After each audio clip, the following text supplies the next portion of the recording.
Hi. Black holes. We've all heard of them, and I don't just mean that mysterious place where all your loose change seems to disappear to, otherwise known as your children. I'm talking about that region of space with a gravitational field so intense that no matter, radiation or even light can escape it.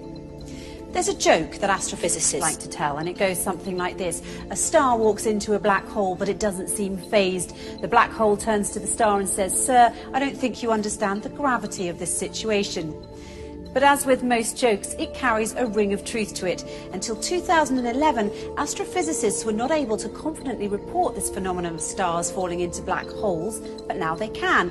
And the total number of cases of stars falling into black holes reported until 2016 had been 3. Interestingly enough, although it's not an astrology book, there's an entire chapter in the Quran called The Star, and the first verse of that chapter is, "By the star when it falls." In this chapter, the Quran describes characteristics of a place so similar to what we now know as fitting the description of the black hole that it will send a shiver down your spine. In the Islamic faith, it is believed that God granted Prophet Muhammad a special trip to the heavens. This trip was miraculous, of course, as there was no technological way the Prophet could have taken such a journey at the time, seeing as how planes hadn't even been invented, let alone rocket ships.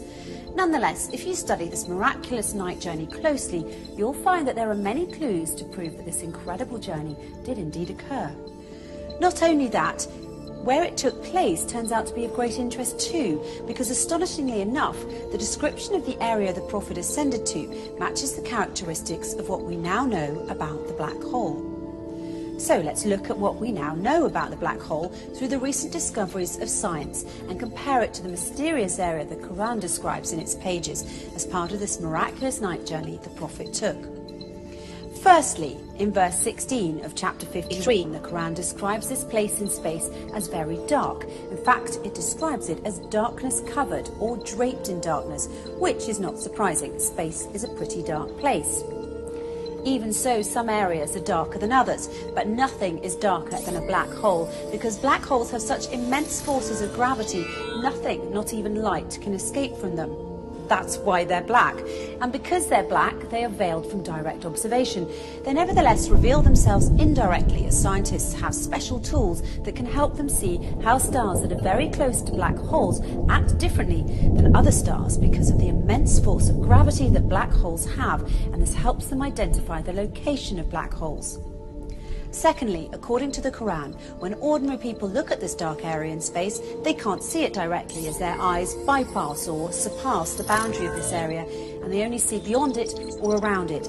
It's almost as if this area behaves as a lens. Science, it turns out, has a term for this. It's called gravitational lens. Let's take a closer look. Normally we think of light travelling in straight beams, but near a black hole, the powerful force of gravity bends and warps rays of light around it, creating a visual imprint on the surrounding material.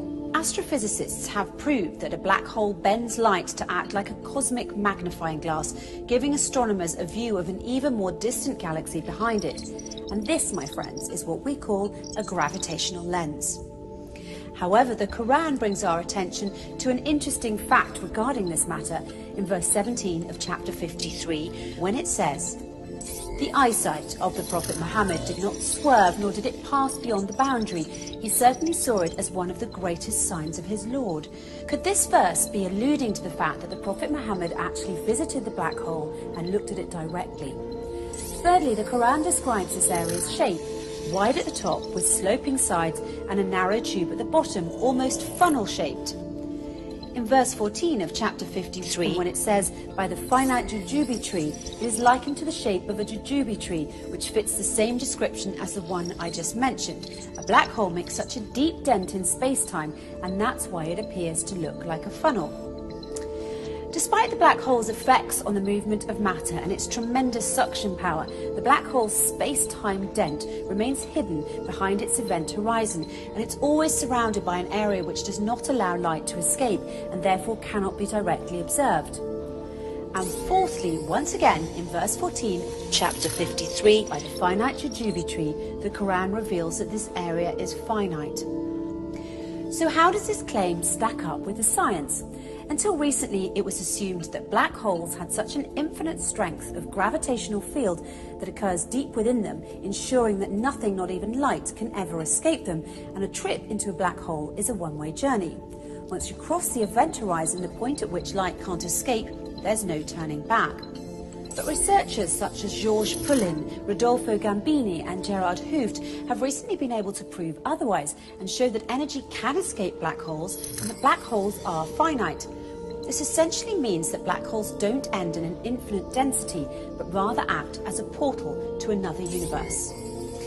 The acclaimed British physicist Professor Stephen Hawking supports this claim and further suggested that there could be a way out of the black hole when he famously said, "If you feel you're in a black hole, don't give up. There's a way out. It might have a passage to another universe, but you couldn't come back to our universe. So although I'm keen on spaceflight, I'm not going to try that." In conclusion, the Quran swears by the star when it falls that the Prophet Muhammad travelled through space and reached an area which, according to the Quran, is one of God's greatest signs, an area that is much darker than its surroundings. This darkness hides its funnel jujube tree shape underneath, and no one can see this area directly, as his or her eyesight will swerve and pass beyond its boundary. Finally, we're told that this area is finite and a portal to another universe. So it would seem that the Quran and astrophysicists agree, as the way in which the Quran describes this mysterious area matches what we now call the black hole. However, the Quran takes it one step further by asserting that it is, in fact, a portal to heaven, a claim which science has yet to prove. But if past experience is any indication, it's only a matter of time before science catches up to the scientific miracles already contained in the pages of the Quran.